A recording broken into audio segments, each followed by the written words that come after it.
Look at the picture. See the skull.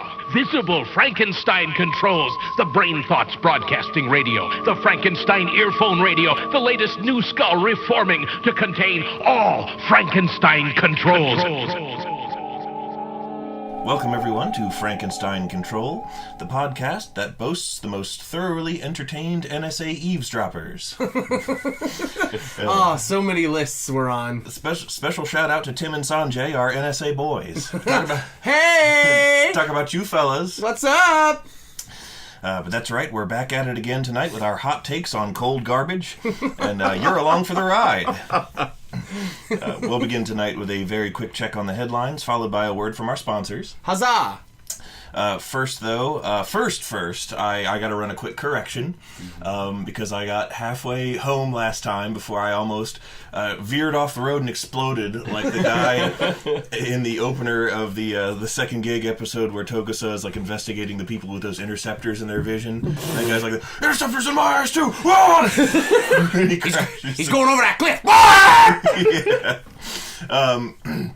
No, this one is for all the people who I'm sure were screaming at the podcast, at me specifically, when I said that Mara Jade Skywalker was a daughter of one of the previous expanded universe characters. Mara Jade Skywalker was, in fact, Luke Skywalker's beloved wife. And I cocked that one up real bad, and the reason I care enough to do this apology is that people who like Mara Jade Skywalker, love Mara Jade Skywalker. And seeing as we're supposed to be bastions of, smart person correct in regards to getting our nerd shit right. Well, you are anyway. I fucked up real bad on that one. So this is B-Rye saying I'm sorry. I'd also like to make a correction in a podcast episode 38.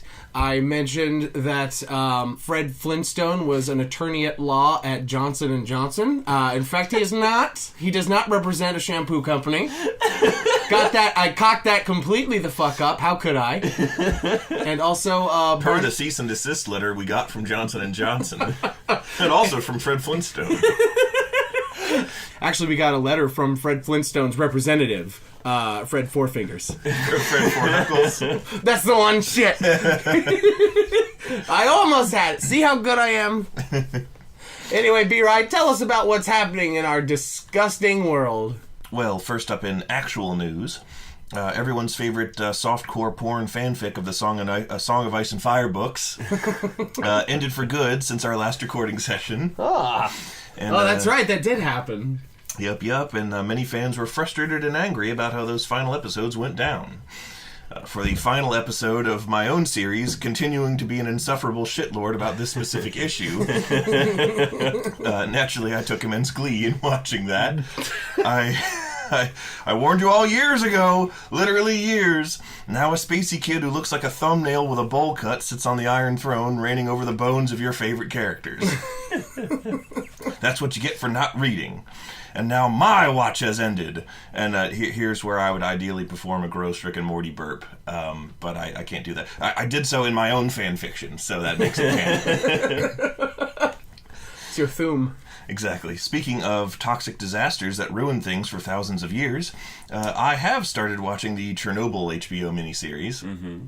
And it's actually quite good.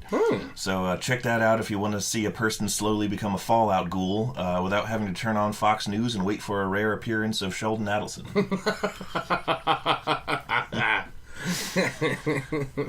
Moving on in international news, President Trump spent Memorial Day weekend in Japan hanging out with Prime Minister Shinzo Abe.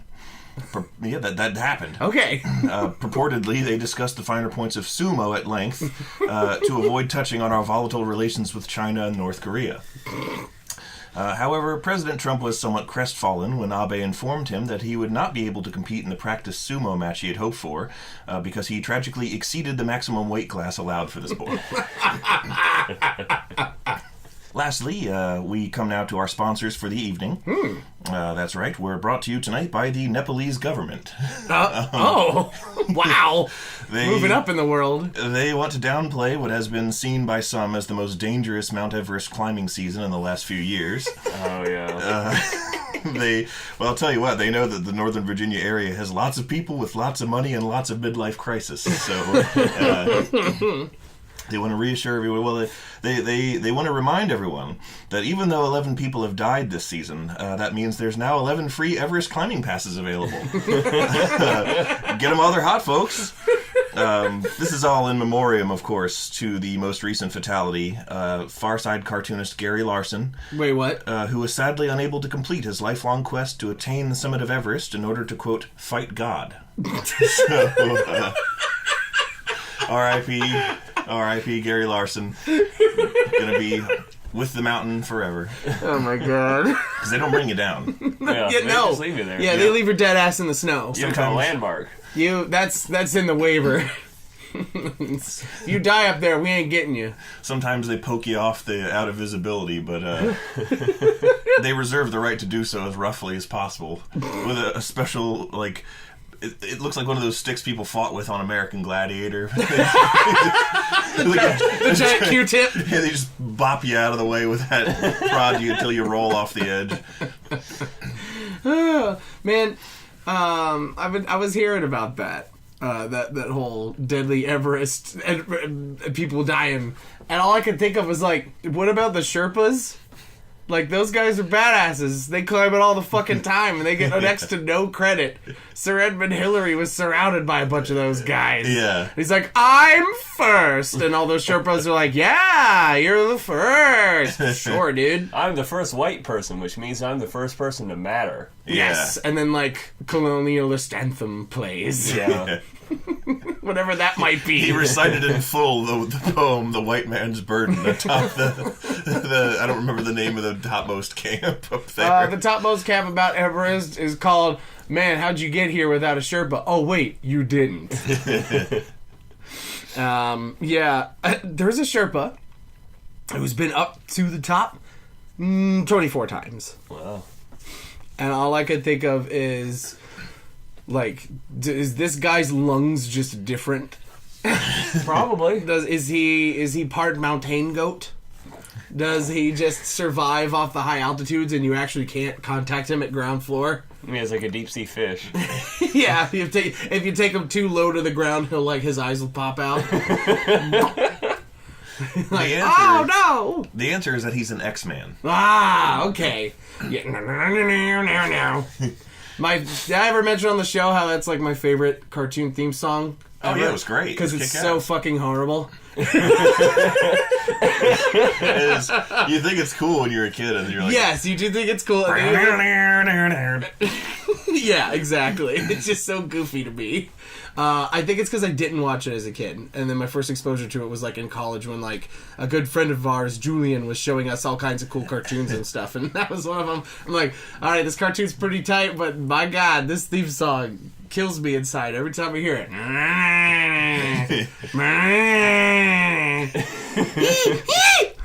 What was the theme song for Gargoyles? Like, I don't remember what. Oh, the theme song for Gargoyles. It was, I think it was like a tonal shift. Like, compared to the rest of the show, it was very high octane action, gargoyle, cool intrigue, and then the beginning theme song was like, the long and winding road. I think that's how it goes, right? I don't remember. That leads to your gargoyle.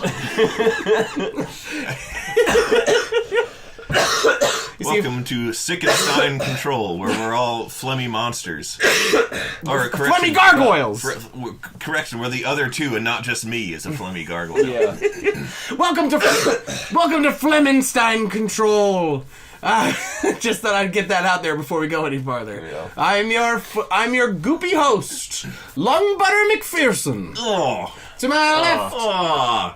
is Ada Ship, otherwise known as... I don't know what I'm known as. I just know that I'll be perpetually sick because I just heard this phrase lung butter, and I think that negated all healing I've ever had in my life. God. Every sickness I've ever had just came back. I'm going to die. This is sickness! In Uganda. And in front of me, in Uganda, as always, is B-Rai.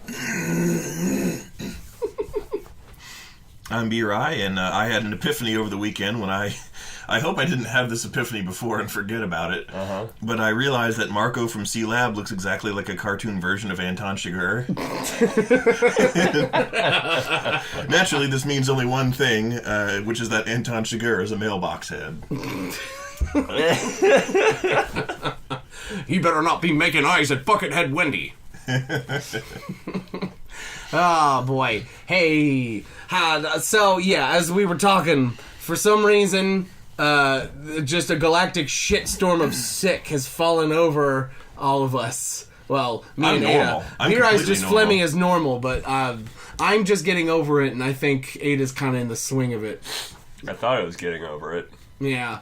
That's what I was thinking every day when I when I was going through it. I was like, Yeah. I think I better do. You just think of Gandalf's, and now he is beginning to mend. The care of the elf. No, there was no Gandalf in sight. No Ganondorf could help me. But we're doing it. We're taking it in stride. Stuffy-nosed, goofy-voiced stride. Because we love you, the folks at home, so much that we're willing to cough all over you at home. You give me $5, I'll cough on you. I'm sure that's somebody's kink. I should post that on the page. Yes. I have a video. I might post it if I'm bored. Anyway, so I've had a lot happen to me in the past few days, but how have y'all's lives been? Sleep. Sleep? You been asleep? Sleepy ass bitch disease. We're sick, so that's got to be compounded. Yes. What about you, B-Rye? I've been pretty normal. I had a nice Memorial Day weekend. Didn't do much. Got some much needed rest myself. Hell yeah. Just hung out with my wife and we did a bunch of chores and then we just watched Chernobyl and played Fallout. Unrelated. The two are unrelated, but they do sort of aid each other.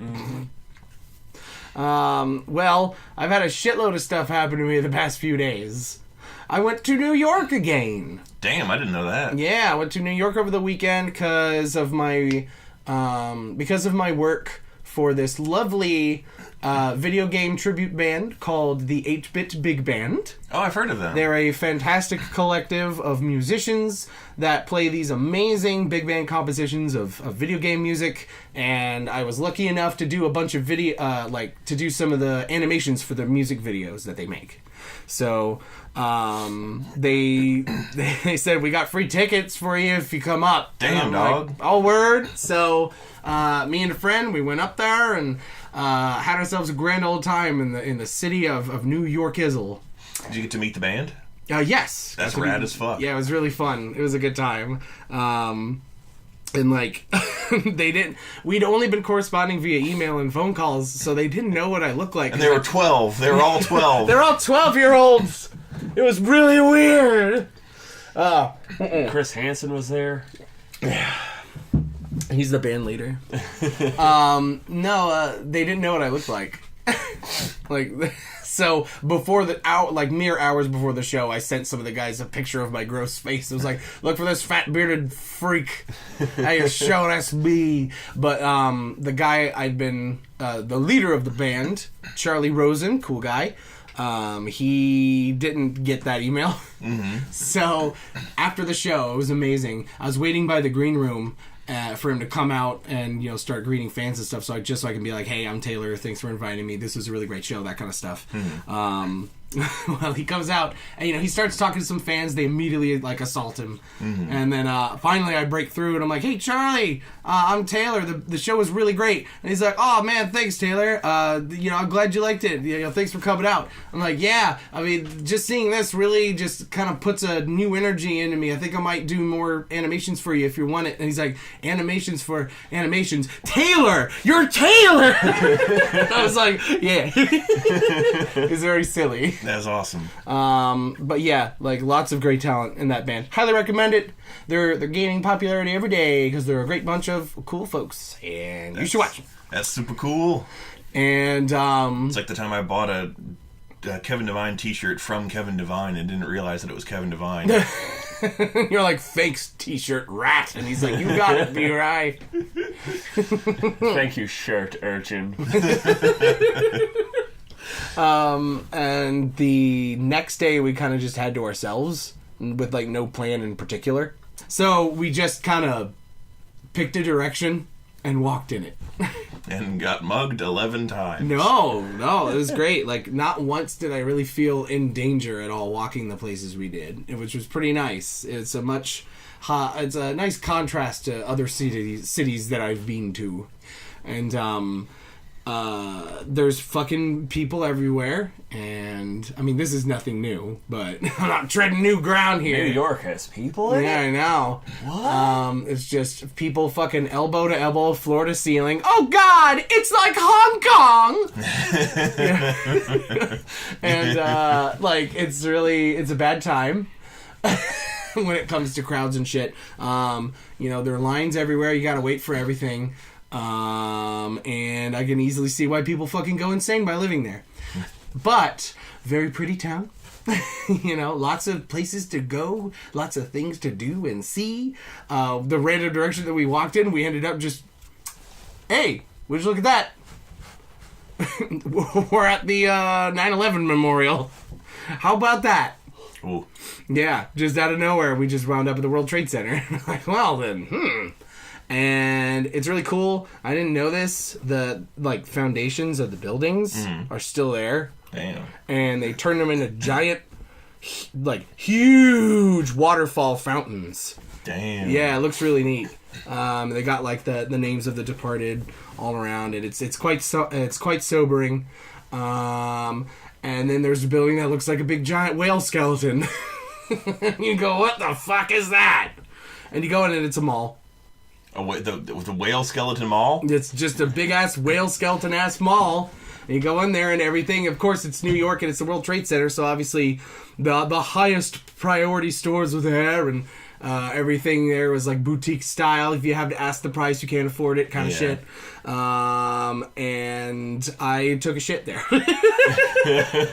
Because I knew it was probably going to be the cleanest public bathroom in New York. So it wasn't a bathroom. What? You did shit in a bathroom. Yes. You didn't pull a Joanne Fabrics here. No, I didn't do that. I didn't creak out a heater in the middle of the foyer. We never I told didn't that. Could have. You were in New York. That's true. No one would have known or cared. You go, I'm shitting here. Oh, sorry, my mistake. Sorry, nobody in New York ever says sorry. Nobody is sorry in New They give York. a New York sorry, which is like, fuck you. Yeah, pretty much. You mook. Yeah, I mean... A New York thank you is a brick. For those of you who haven't been to the Big Apple, just, there's lots of nice folks in New York. But also, all of them are pissed off that they have to live in New York. So just remember that. They're nice unless you fuck up, and then everyone automatically assumes you should know all the inner workings of how the city works at all times and immediately. So, you're expected to be a New York expert, even though you're just a dumbass tourist. Show them they stink in a game they've never played before. Exactly. I get a lot of mileage out of that. And this one time we were walking, and we're just walking past some shit, and then we looked down an alley, expecting more buildings or something, and instead it's like 3 giant masts of a gigantic 1800s sailing ship, just chilling out and we're like, the fuck is that? And we go, and turns out it's a harbor, and there's just this historic ass boat floating there. Cool. And it's weird. Like, every block you'll run into something weird, interesting, or filthy. Sometimes all 3. Because, the more public places are very well kept, considering how the not so well kept areas of the city look. Kind of looks like everything. Like, one alley will be spotless, and then you go to the next one, and just everything is coated in a 1-inch thick layer of pea gel. Ugh. Urine jelly.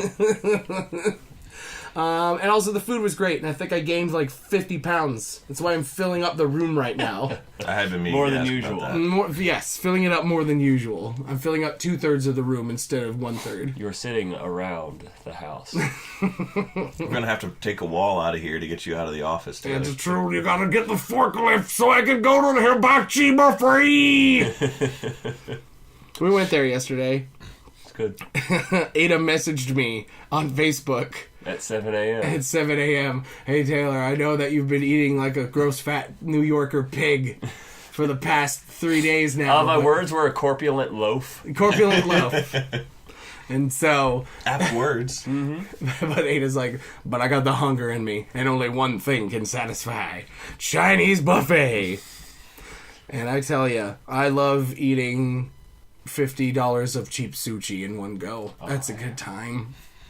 That's a thing I enjoy. B.R.I., what's the most sushi you've ever eaten? The most sushi that I've ever eaten is at this place in Ashburn that I really, really miss going to, and it's still there. There's no reason I couldn't go to it other than Lissa got sick there one time and will not let us go back. Ooh.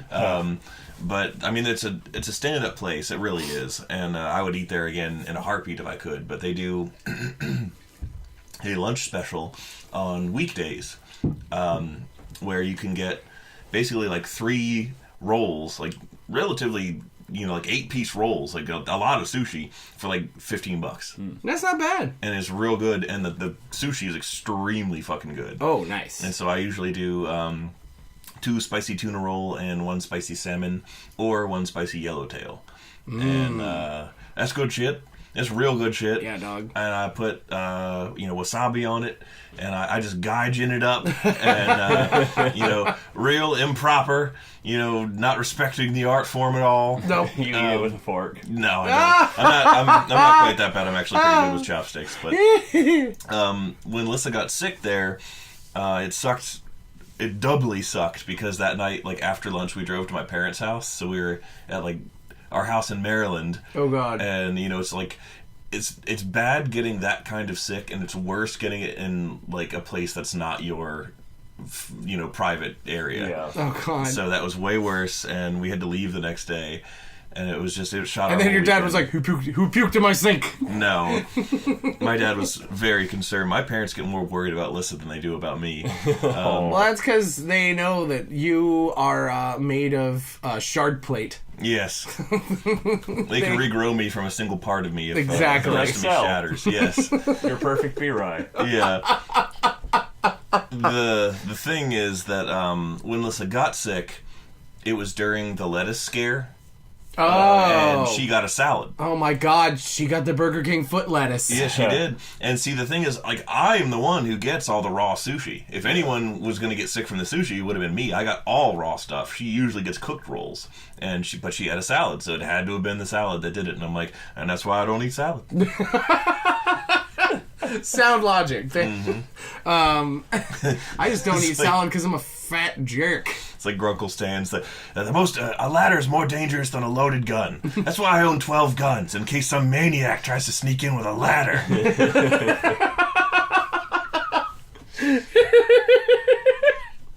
That's B-Rye, age 50. Yeah.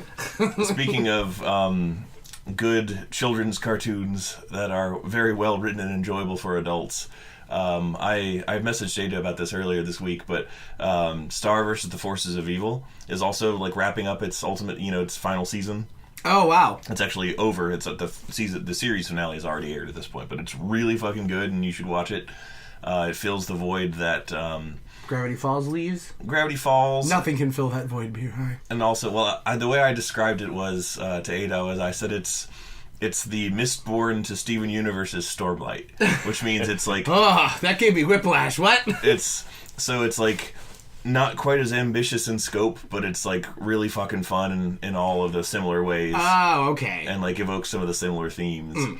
But anyhow, in some of the final episodes, there's a character that Star like blunders into this old shed, and there's this like one of her first magical creations that she's since like long forgotten about is in there. Bing bong? And it's this it's this living broom. And I was like, that broom is like the most Rick and Morty looking fucking thing I've ever seen. And then it talked and it was Justin Roiland. It was fantastic. His name was Doop Doop, and I'm like, he fucking named it too. You know he named it. Yeah.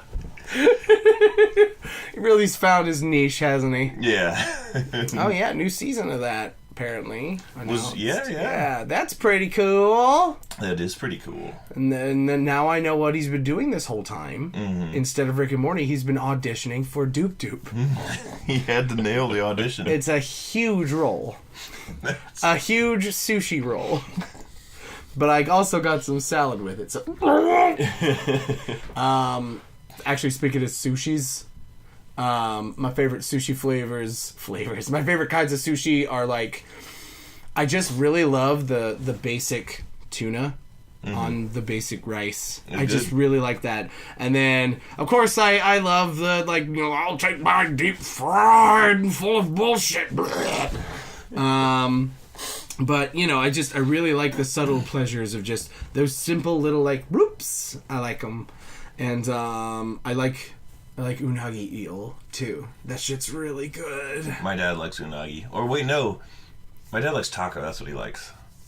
Oh. Octopus. I know. Yeah. It's just, I'm glad you stipulated, because people will be like, what is like a gordita? Is it gordita sushi? You go to snack on gordita sushi roll, come here, if I sell to $3, $5. Come get sushi roll, hot dogs, $5. That was my New York experience also. We walked into this one place and there was just all kinds of people screaming for your attention for all kinds of weird shit.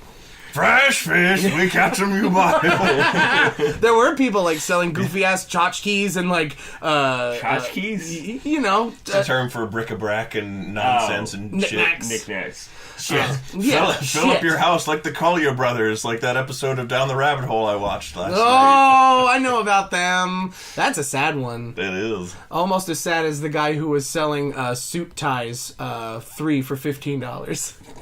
Get the 4th one free. And it was just like, are people spilling soup? Is that why people need bow ties on the street? They're just spilling a lot of soup on themselves? Nothing you said for the last 30 seconds has made sense. No, because they're spilling soup on their tie. And that's why they need to go outside and buy a tie from that guy. The tie guy. Is that a real thing? See, what Yes! you don't know is that the best way to eat most soups in New York is through a tie. So like you just dip the tie in the soup and then suckle it out. It's just if you do that like 2 times with the same tie, it gets real gross. Sometimes you really want to eat a whole lot of soup, but you don't have any ties on hand. You know, now that you mention it, the sign above that guy's tie station that he had on the road there, it was called Soup, Sop, and Ties. Mm-hmm. Come on down to Soup, Sop, and Ties. Get yourself some fucking chowder, you chowder head. Fuck you. Also buy my ties. Hey. You gonna buy a tie? This whole thing just makes me picture like a tugboat towing a barge of like discarded ties out in the middle of the Hudson to dump it for disposal. Oh God! There's like mountains of them on the barge. We were just chilling out and to like by the Hudson because there's like this lot of cool pier stuff. Mm. They're like little parks and like interesting places like skate parks and lying down on the grass parks and all kinds of parks. It was really cool. Just like parks? one after no, that was the Thai barge. You could see that on the Hudson from the park. But and the one thing just mortified me was I look out at, well, my friend points it out and they're like, there's a person riding a wave runner in the Hudson. I'm just like kind of gagged a little bit because like if your hair starts falling off when you swim in the James River, how the hell was that man just not melting into a skeleton immediately? He looked like one of the ghoulmen from Chernobyl when he got off of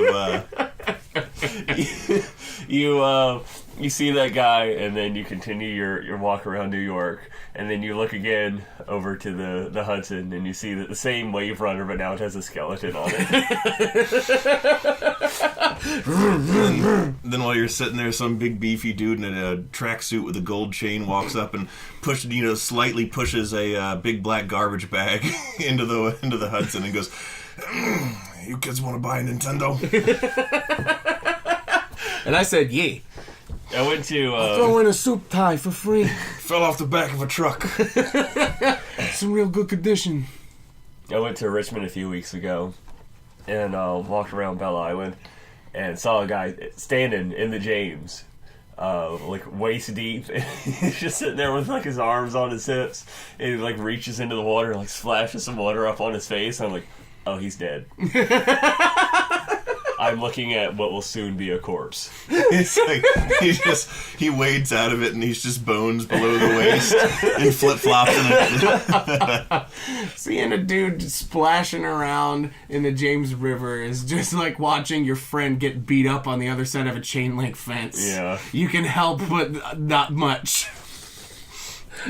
They're already doomed. Yeah. My last memorable experience at Belle Isle was when Lissa and I were there, and this couple went by, sort of middle-aged, sort of looked like they had some money, and they were in inner tubes, riding the rapids, and they had like a radio and like a cooler, an open cooler from which they were producing and drinking beers. And they had like nice sunglasses and shit, and they were just kind of doing like a yeah at like people they were passing. And then they hit a particularly violent rapid, and the inner tube flipped over and they lost all of it permanently gone. And just watching their crestfallen faces and how they went from like 60 to 0. And then they had to like gather the inner tubes and slowly wade out. Yeah. And Oh, man. there's no recovering any of that shit. Which of course now means there's broken glass and a radio in the James. Yep. Uh-oh. As if there wasn't already. Yeah. But there's more of them now. Yes.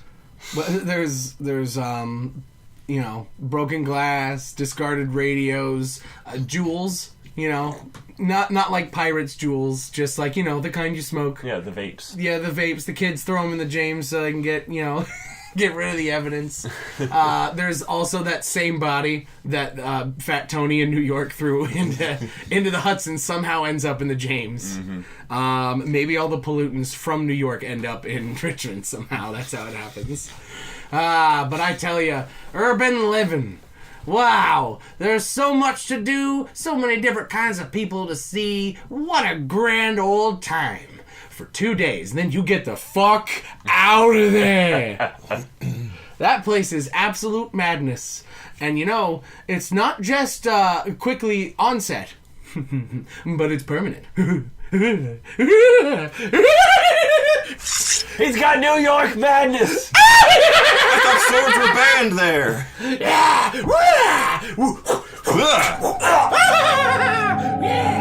Now even you know I am a menace. I hand you the secrets to save the entire human race and the entire universe.